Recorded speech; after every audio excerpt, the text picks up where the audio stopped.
Yes, thank you very much to stay with us. I think it's few questions, then we're going to let him free. So, one of the questions that people are usually asking is during the divorce, what is the consequences of divorce in relation to the trust?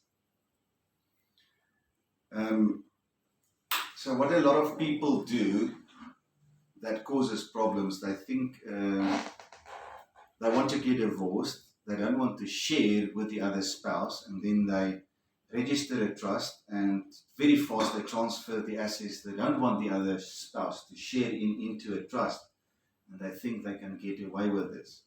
Now, the law will never allow that. That's fraud. You do it just to infringe the rights of the other spouse. But if the trust is properly structured and the assets is transferred into the trust in the correct manner, then the trust will render protection.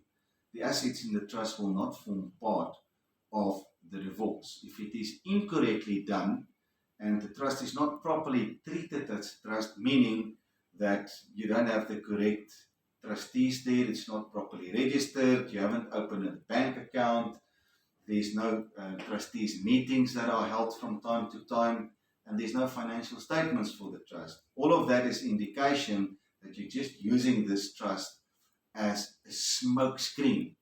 So our law has developed now remedies which they use when people try to damage the other spouse in not sharing what is in the trust with that spouse. And they call it, the first one is they're going to pierce the veneer of the trust. And that is where you've committed fraud to put assets in a trust. Then they will pierce the veneer to go behind the trust and take those assets back into the estate for divorce purposes.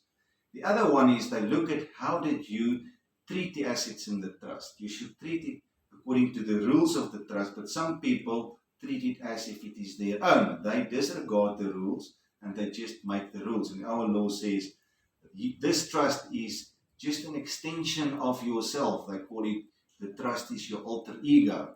In those instances, a trust will not help and assist you.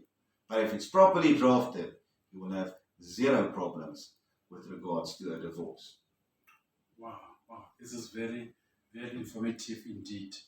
I will provide Mr. Esseling's details as well as his email address and myself if you have any other questions to ask.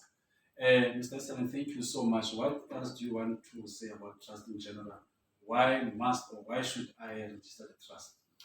Well, in general, the trust form or entity is the only entity that really has benefits. If you really want to do some planning and you want to protect your assets and you don't want to work just to pay taxes when you die, you should have a trust. As a matter of fact, I can end off by saying any businessman who doesn't have a trust is actually reckless. He's reckless. There you got it. If you're a businessman, you don't have a trust, you are really reckless. So please contact us. I will give the numbers on the screen as well as Mr. Selling's numbers and email address as well. So thank you very much, Mr. Selling. Bye. Thank you. Much appreciated.